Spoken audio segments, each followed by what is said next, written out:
This is The Poet and the Poem from the Library of Congress.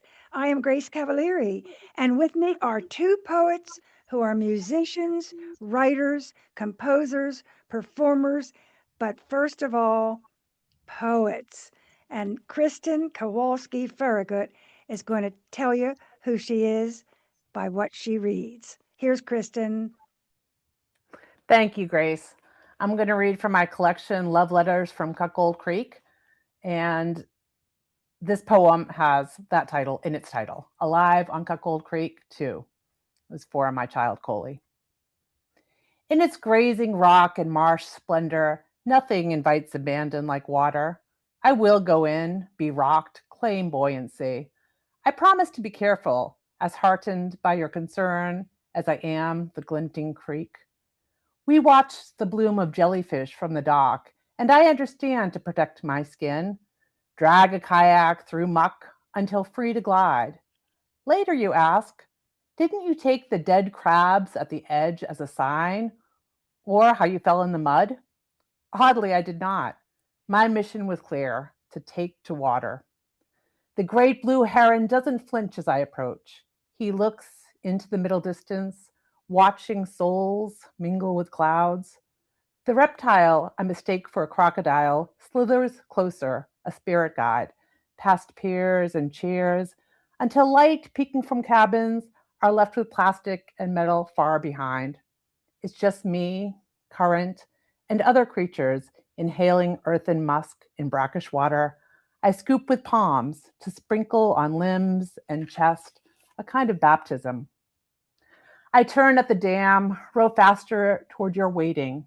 Plan to step on the dock to subvert mud kablooey. Don't remember the tipping or the boat drag swim, then creep through sludge. You tell me I cursed a lot. Don't remember tentacles brushing my arms and legs, but I burn and itch. I remember you ask, what can I do? You feed me sun chips and wine, poke fun.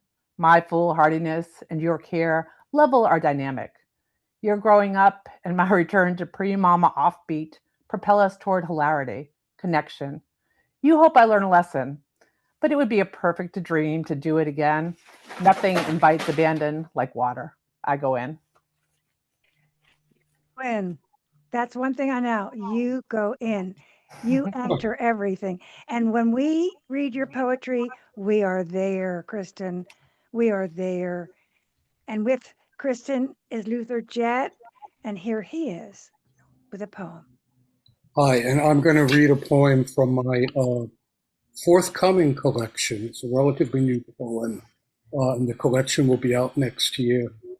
How We Carry One Another is the title of the collection. The title of the poem is The Broken. Let us talk of broken things. Toys and china bowls, clocks, spoons, records, promises, our country, and speak of how not all broken things want fixing. How to be broken can become its own strength. Do you see how when language breaks down, it rearranges itself? That is what I want to talk about with you into the long, long night and past the gray dawn's breaking. Our arms have held so many broken things until at last each other. Luther, the definition of poetry itself. To take all that's broken and put it together like that. If we read your books and your poems, what do we know about you? What do you think the reader knows about Luther Jett? Oh, that's really a daunting question. I think maybe I'll rephrase the question. I'll put the question together differently. What does the reader know Well, there must be themes. You must have recurring themes. Well, there are themes. They would know. They would imagine that this writer is engaged with the world, Hmm. with events happening in the world, and that this is a person trying to make sense out of it all. They would suspect strongly that relationships are very important to this writer and also often very mysterious, and that a lot of what he is trying to do is sort out those relationships and make sense out of them as well. I am so glad I pushed you because you would never have thought of yourself uh, by the point of view of the reader before as the creator, but your answer was right. I'm happy to tell you it was the right answer. I Now, didn't know it was going to be a pop quiz. you can do it. You can do it. Kristin, same question. What is the story you are telling over and over again in all of your writing? We each are telling the same story over again. Yeah. I know I, mine. What is yours? I think it's struggle and redemption Mm. and moving forward. When I started this collection, particularly, it was originally in my head more or less sort of a how to recover from loss and painful situations that are finished, and how to recover from them and settle oneself and learn self-reliance. For me, it's sort of three-pronged, or at least, right? So, self-love, it's trying to stay in the present, and recovery. So all of those themes sort of come around and around. You're right again, Kristin. That is and especially what you say about starting with dark and redemption is very present in all of your work. How the whole thing with you is transcendence, coming from one thing and morphing into something better. Every poem is about that. So let us hear two of your poems, Kristin, and then we'll get a better taste of you. Kristin Kowalski, Ferragut, I love her dearly. Oh, I love you, Grace. Thank you. All right, so this one is my unironic love poem to my 17-year-old. The you and the magic that danced like to my twisted, swollen postpartum body to keep you sky face up when the dog pulled us down, tripping over wires. The you in the superhero suits, haunted houses in June, ironic poems still true, nonsensical, essential laughs, courage in a world of judgophiles, in your own timeness, in your being proof of miracles. I don't care if you're a boy or girl or other, straight or gay, if you listen or ignore everything I say. You choose any name, I'll love them all. You fall anywhere on any spectrum, left, further left, quirky, quiet, perceptive, bright, the point of my devotion. The you is protected in the parts of me I most revere.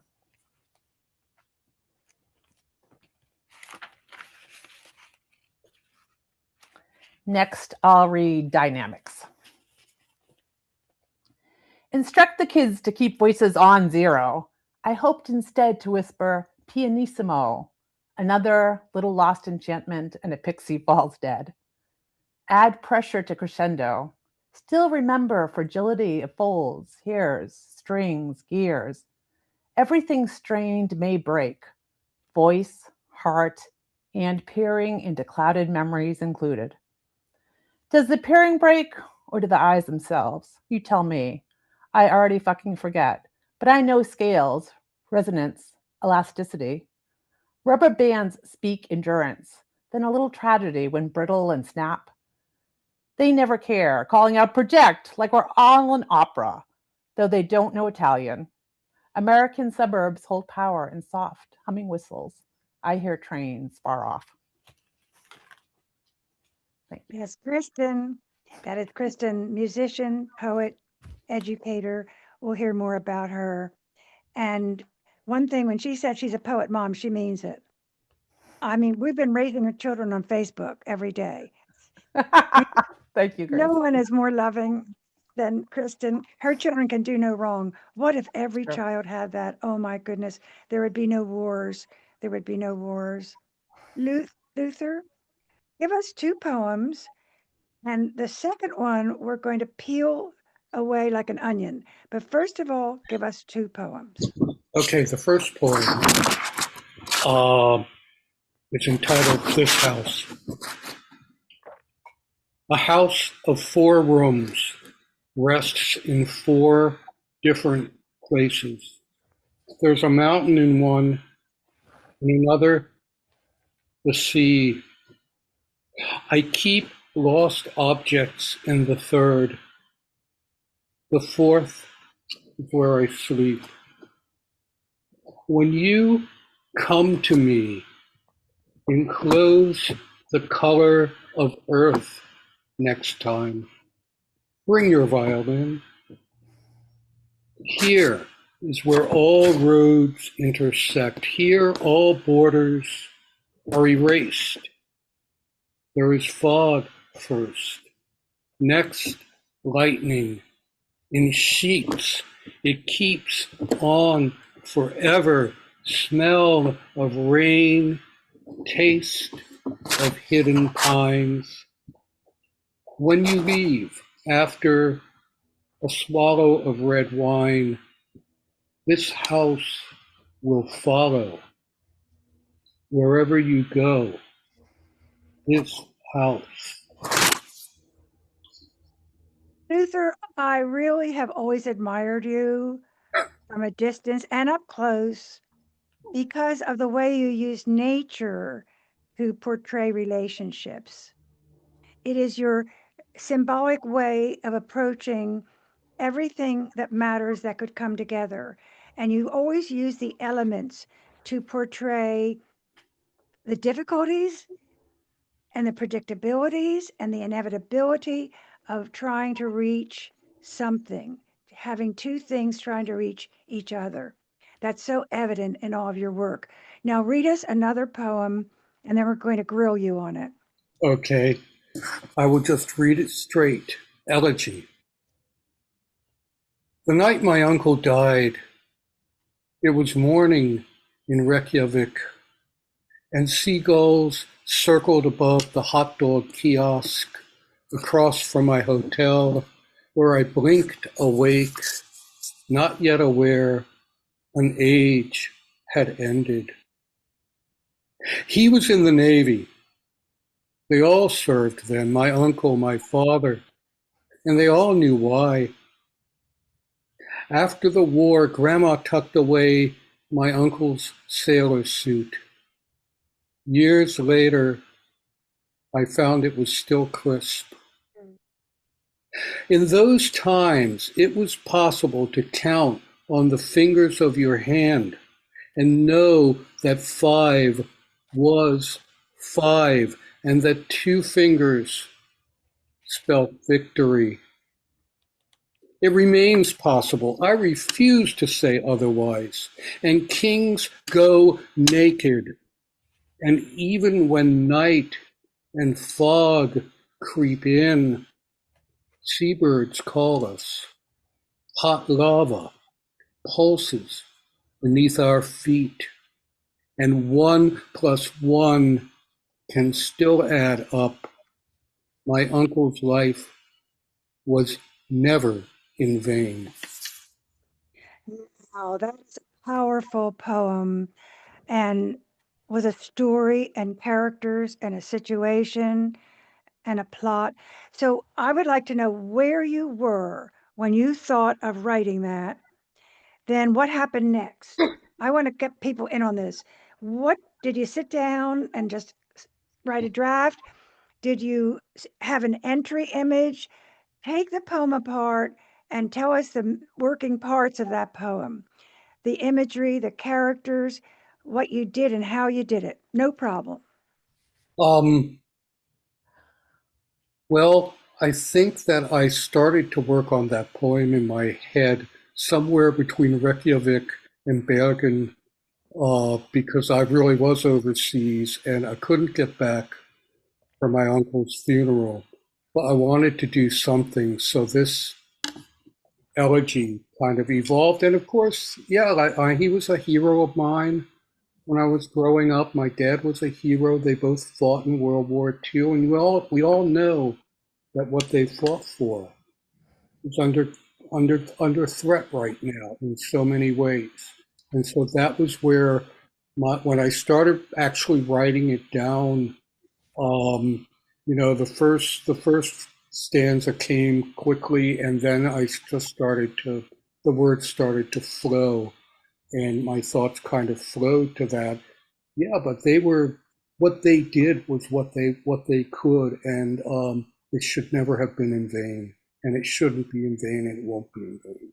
And that's how my thoughts ran. We get that. So that is kind of the buoyancy under that. There is a feeling of homage and an honorific in that poem. My favorite word is crisp. The Yes, suit it is, was. what It is that must line? it must have been so full of starch, you know. But there's something about that which is very significant. Years later, to lift that suit and it is still as it once was, it makes loss Hmm. more difficult or better. I don't know, but it's a significant image in your poem. Thank you. Yeah. And once again, there you are with separation of individuals trying to come together, whether in memory or actuality or history. That is your MO. That is your MO. Kristin, Kristin Kowalski Ferragut, who is a mom, a poet, a teacher, musician. Read us two poems, and then we're going to do something to you on the second one as well. All right.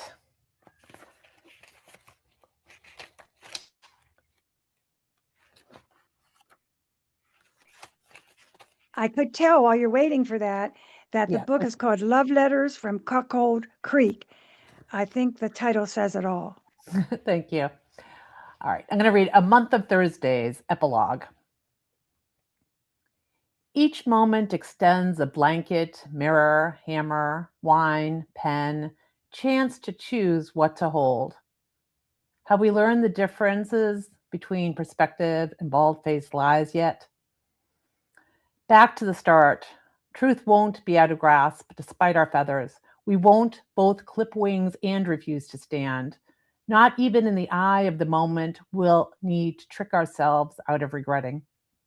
Today's no different from past Thursdays, except songs burnt and bitter after the incineration now remind me less of him. I need only maple leaves and honey of my blood to brighten them. I now sing for no man. We mask no more, too quiet for being forced to mask weirdness. How do we line up according to height or first initial, go through the turnstile to claim an order that will kill many of us? I'm sorry, but is wholly different from I'm sorry. I respect you, but is wholly different from I respect you. Sweat and shiver in equal measure to sunbaths, moon dances. Embrace hurt without connected guise of sincerity. Pre-forgetting becomes learning, like all history, all becoming. I was born on Thursday, a day of thunder, under clouds that dropped nothing. This morning, the crow cawed, let it. I thank him for being brazen, wise, even with forced humility from what we choose him to symbolize. As I seal myself with wax, also trying to mend a loose fabric of we the people, I search in heterogeneous as unity. I hum tunes of love for love's sake, into wind to shore up the fragile of us. Sometimes we don't recover, instead grow gills, bend to spines. This day needs lodi, lilies, as well as roses and a glass of rainwater for each 8 billion of us, before forgiveness of procreation, attachments, and walls. Tonight's no different except thunder moon illuminates, rise of fewer easy breaths, falls in truth, and the beauty of lament in her glow. That's Kristin. And now we're going to hear another poem, and then we're going to hear her dissect it. All right. Okay. Memories intrusion. Imperceptibly small, this shard of glass that takes shelter in my fingertips, begs to be scratched, soaked, to take the throne in this velvet day. It robs charm from squirrels who tangle in whirl of black and gray, yin and yang. I barely notice.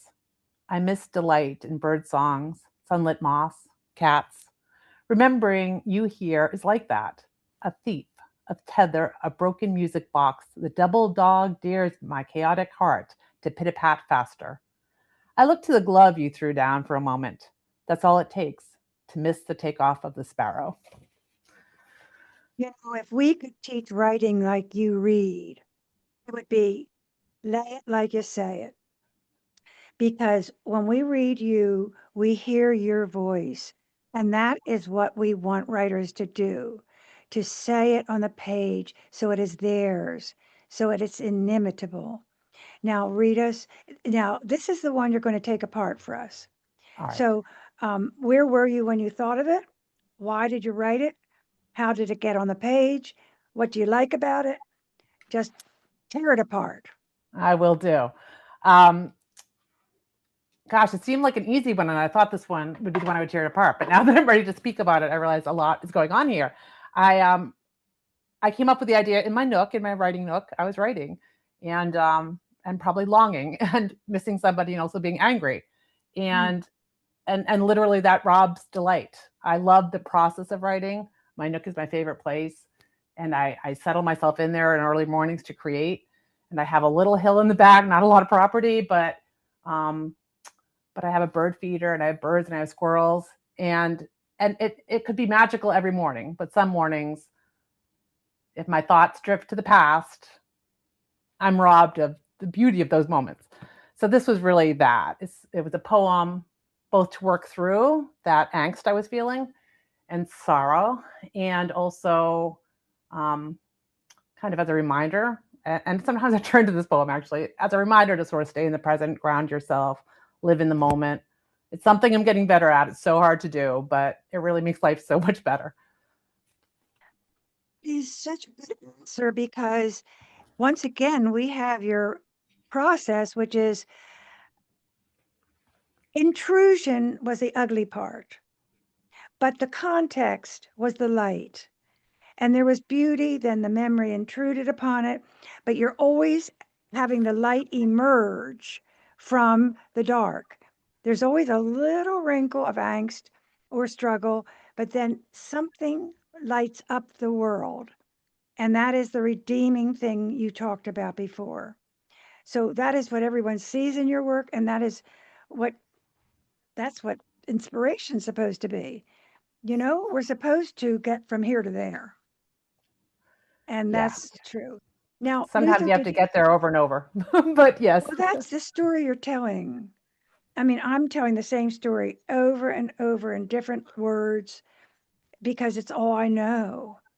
Yeah. You know, and that's what my story is different from yours. That's why we each need our own. Luther, do you have a whole bunch of poems left? I got a couple. Good. Let's hear one. This one is called Starvation. The world tilts. We only imagine we stand still. Swifts remain in flight most of their lives, even as they sleep. At dusk they soar beyond clouds. No one understands why. If humans were content to stay in one place, eventually they would starve. There are many ways to starve. One swift may eat 10,000 insects in a day. Planets circle dying stars. Seasons go and return. In the evening we make a wish and do not know if it will ever land. Is really, I love the way you read. You read your poems as if you love them. You read as if they're of value. And that is, I didn't know. Did you know that? I It's think I so, tried to do that, yeah. yeah, as you ride the line and take your time with the line as if it's important. Because poets never think they have enough, they don't think they deserve enough time. So you give it that. And Kristin, give us some of your time now with your words. Okay. I only picked out one more, although I do have a whole Yeah, but book I have full. a book here. So, Look, so this one, let me see if Grace. I can get this book in front of me. It's No, I can't get it, but okay. you can't get it, but I have your book and I'm following you, and there's tons of poems in here. Yes. Um, this one I actually wrote in honor of you. Yay! And it's Aw. I mean, I'm so grateful for our friendship, and you're such a hero. But it's not just from me. I feel like whenever I read this as a reading, which I do a lot, it resonates with all the poets. I think that you're all of our heroes. It's called Creative Seeing. Oh. I know the pull to reach into depths of dark and heavens. I will grasp soft, pointed truth of a moment, a movement, called by her illumination of space, color, her name, a smile that guides and propels us toward the action of words. Such a slight woman to reach her arms around the whole world, around laureates, the obscure, every bombshell, and mother. Perhaps she descends from aliens, to whom some credit ancient wonders. Or she is the wonder, making poets feel like miracles walking in a world of miracles, rendering forms supernatural. If I'm merely a player, may she be the playwright. Even as supporting character or as bad guy, I know I'll glimmer. Wish I had the wherewithal to respond equal to that poem, but you know what it means to me, don't you? You Yes, do. yes. And I want to just read your credentials and find out what you think you're doing.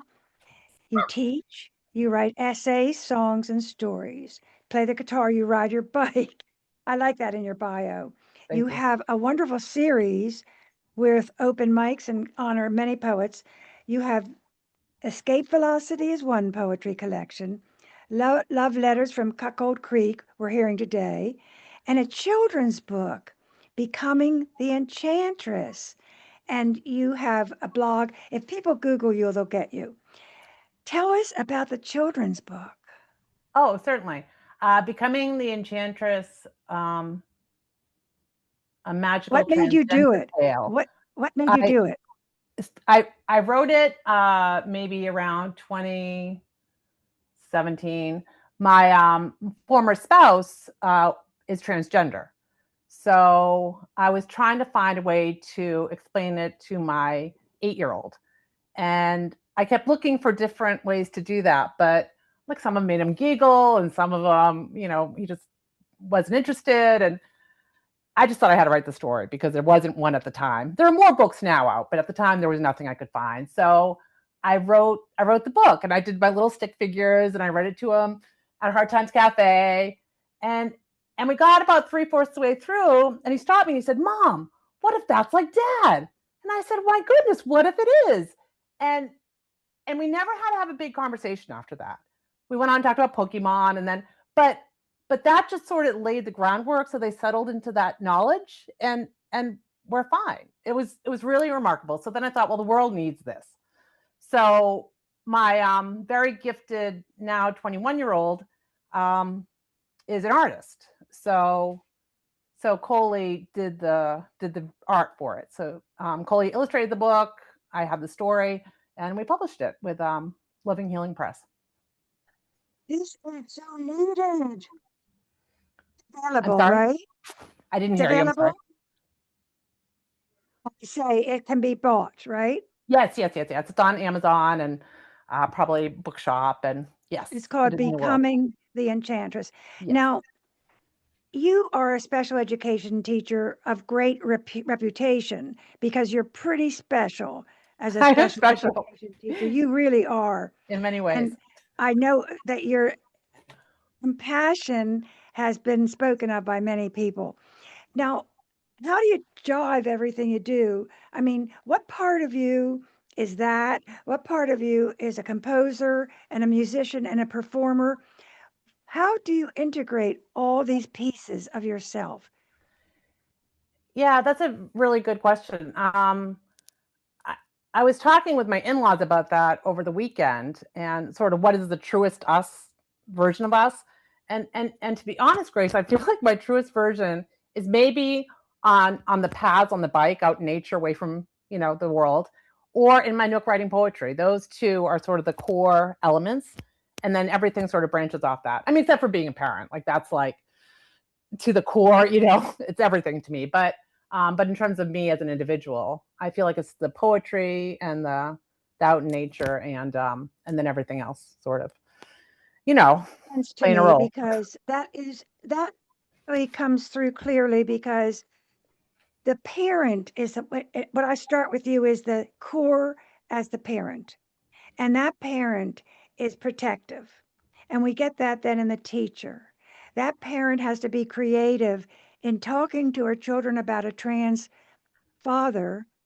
That parent has to create and create and create so that you're always making something new, making something that didn't exist before. Even if you're turning over a desk at school that was turned over, you're making something new. So I don't see these as jagged pieces or fragments. I see you as integrated because your music, your nurturing, and everything about you is all the same. I And the agree. lyrics and your poetry. It's all how do we make this better? How do we take this thing and make it okay? And that is in all of your work poetry, music, education. So true. And Luther, you have the same credentials. However, you've retired, I believe, right? Yeah, I Have retired. you retired? Yeah, I retired in 2017. And what do you see when you look back at those years of very sacrificial work, I would say, because you give more than you get, and it is all everything goes out and very little comes in. So, how do you think that is part of your, can we say, soul? I think so. I mean, there's so many other aspects of my life, but this was kind of something that I stumbled into. It's like I was the guy in a western who kind of rides into town and then finds stuff that you can't leave without resolving. When I started, Mhm. I was working with kids who were locked up in an institution for no other reason than that they couldn't express themselves the way people wanted them to express themselves. And we spent because it wasn't just me, it was like almost 30 years of fighting to help the world to accept these people as the human beings, the valuable human beings that they are. So I was part of that whole struggle for inclusion and disability rights. And so when I look back at it, I know that I know that I helped a lot of people, and that one of the things that I did was help to give them their voices. Since I have a big mouth, I have I'll plenty tell you, that would keep me warm in the middle of the night. Luther, what you to. did is certainly a demonstration of your tenderness, which comes out in your music, don't you think? I think tenderness is one of your strong suits in your poetry. Also, we get turmoil. We get in nature the difficulties, but then you always, always, always bring in the pairing together of what is good. Pairing together. That is a good one for you. Mm. And being a musician and educator, do you think that they're just two separate parts of you? Are you just a talented teacher? I mean, we all are complex, so that goes without saying that we each are complex people. But what are your stripes? My my strengths, Stripes. stripes. You are a rescuer. You are a patient person who helps people, but you also are a showboat person because you couldn't perform otherwise. So part of you is a showboat. You know, we were talking with somebody uh, at Kristin's launch party who said something about how they didn't want to get up on stage because it makes you feel so vulnerable and open. And my response was, yeah, if you're doing it right. You remember that, Kristin? I do. Yeah. And I think, Vulnerability is our job. That's what we're doing. and We're yeah, letting ourselves open. We're letting other people. yeah, you're letting other people in. And when you're a teacher, you know, you're also on stage. You're performing every minute when you're up there in front of the kids. So, but yeah, I think that's how they overlap in a way. I think a lot, everything I do has been about, one way or another, it has been about communicating. Well said. You know, Well said. I remember I spent years in public schools.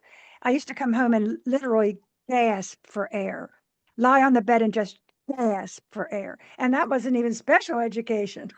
But we love what you do, we love who you are and what you write. So let us each have a final poem.